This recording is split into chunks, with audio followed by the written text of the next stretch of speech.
We are here because there is a reign of terror being carried out against Haredi Hasidic Jews in Mea Shearim in Jerusalem. The government cannot tolerate any opposition to their secularization of the holy city. They are only interested in power and in money, and they want to take off a big chunk of our old ancient community of Mea Shearim and turn it into a shopping center. They have already put in pornographic shops, which we've been protesting against, to try to maintain the holiness of the city.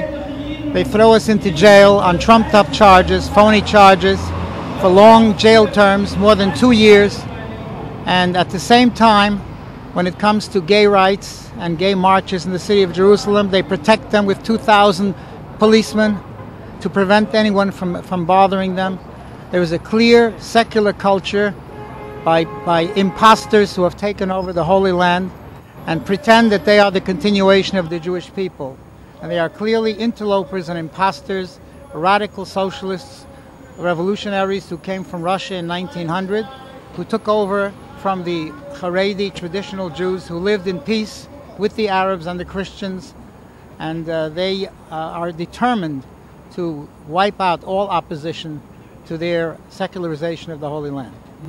Your Excellency, in the past, the Middle East was a haven for Jews who always mingled and coexisted with Muslims and Christians. Do you think that the Zionist movement will leave the Middle East the same way they came to?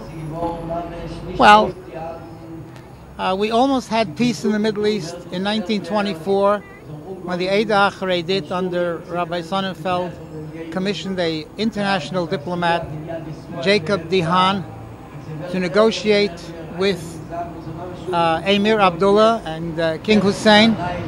Successfully, they got a letter guaranteeing religious rights for Jews in the Holy Land if they would simply forego political competition and nationalism and live in peace under the king.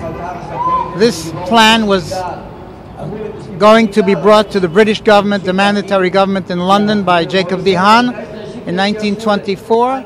And undoubtedly the government would have accepted it because that would have solved this terrible problem they were having, the fights between the Arabs and the Jews over nationalistic goals. Because he had such a great chance of success, the Haganah had him assassinated before he could go to London. And that was the end of peace in the Middle East. And now we're suffering from that very day until today because of what happened then. The East is if God-fearing people unite and throw out the secularists from power. That is the only way there can be peace. As long as there is competition for territory, as long as there's competition for money and for power, then there can be no peace in the Middle East because it's going to be like a pack of wolves fighting each other with no end in sight.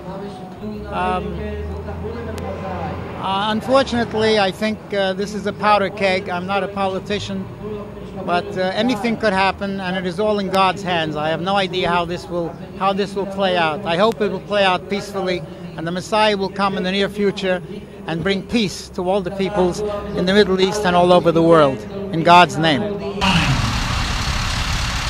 This is the same government that allows immoral exhibitionism to parade openly in Jerusalem every single year, protected by thousands of police who prevent the outraged citizenry from preventing their march.